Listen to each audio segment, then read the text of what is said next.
દ્વારકાના કલ્યાણપુરના રાણ ગામે બાળકી બોરમાં ફસાઈ ગઈ હોવાના સમાચાર સામે આવ્યા છે। દ્વારકાથી હાલ મહત્વના સમાચાર મળ્યા છે, જ્યાં બાળકી રમતી હતી તે સમયે બોરવેલમાં પડી ગઈ હતી। ફાયર, ડોક્ટર અને પોલીસ ઘટના સ્થળે પહોંચે છે। બાળકીને રેસ્ક્યુ કરવાની કામગીરી શરૂ કરવામાં આવે છે। દ્વારકાનો આ બનાવ સામે આવ્યો છે, જ્યાં કલ્યાણપુરના રાણ ગામે બાળકી રમતા રમતા બોરવેલમાં પડી ગઈ છે। ત્યારે આ બનાવ અંગે ફાયર વિભાગને તેમજ ડોક્ટર અને પોલીસને જાણ કરવામાં આવી હતી। ત્યારે ફાયર વિભાગની ટીમ ઘટના સ્થળે પહોંચી છે। આ સાથે ડોક્ટર અને પોલીસની ટીમ પણ ઘટના સ્થળે પહોંચી છે અને બાળકીને રેસ્ક્યુ કરવાની કામગીરી શરૂ કરવામાં આવી છે। ફાયર વિભાગની ટીમ દ્વારા બાળકીનું રેસ્ક્યુ કરવામાં આવી રહ્યું છે। આ કલ્યાણપુરના રાણે ગામનો આ બનાવ છે।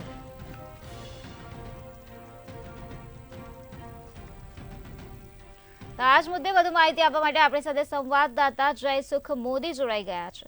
જે જયસુખ, દ્વારકાના કલ્યાણપુરના રાણ ગામે બાળકી રમતા રમતા બોરવેલમાં ફસાઈ ગઈ છે, તે વિશે શું છે વધુ વિગત?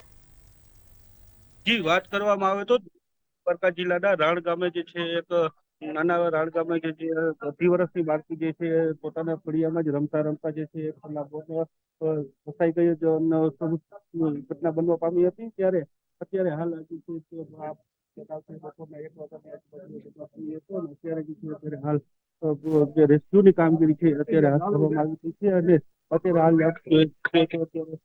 જિલ્લા કલેક્ટર ફોર્મમાં છે, એક જિલ્લા એસપી હિતેશ પાંડે સાહેબ માણેક સહિત કર્મચારી સ્ટાફ અત્યારે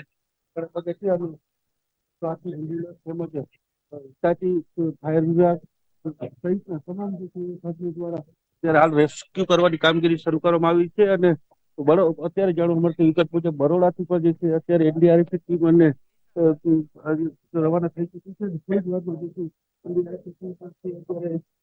અત્યારે અમે તમને સીધા જે દ્રશ્યો છે અત્યારે હાલ બોરના છે એ અમે તમને બતાવી રહ્યા છીએ। સુખ, બાળકીના પરિવારજનનું આ ઘટનાને લઈને શું કહેવું છે? અત્યારે કોઈ હજી બોલવા પામી નથી આવી રહ્યા છે। અત્યારે જે છે બાળકી છે તે અત્યારે રમતા રમતા જે છે પડી ગઈ હતી, જેથી કરી અને સ્થાનિક તંત્રને જાણ કરવામાં આવતા સ્થાનિક તંત્ર દ્વારા પણ અત્યારે રેસ્ક્યુ કરવાની કામગીરી અત્યારે છે હાથ ધરવામાં આવી રહી છે। જી જયસુખ, સમગ્ર માહિતી આપવા બદલ આભાર। દ્વારકાના કલ્યાણપુરના રાણ ગામનો આ બનાવ સામે આવ્યો છે, જ્યાં બાળકી બોરમાં ફસાઈ ગઈ છે। બાળકી રમતી હતી તે સમયે તે બોરવેલમાં પડી ગઈ હતી। ત્યારે આ ઘટના અંગે ફાયર વિભાગને જાણ કરવામાં આવી હતી। આ સાથે ડોક્ટર અને પોલીસની ટીમને પણ જાણ કરવામાં આવી હતી। ત્યારે ફાયર, ડોક્ટર અને પોલીસની ટીમ ઘટના સ્થળે પહોંચી છે અને બાળકીને રેસ્ક્યુ કરવાની કામગીરી શરૂ કરવામાં આવી છે।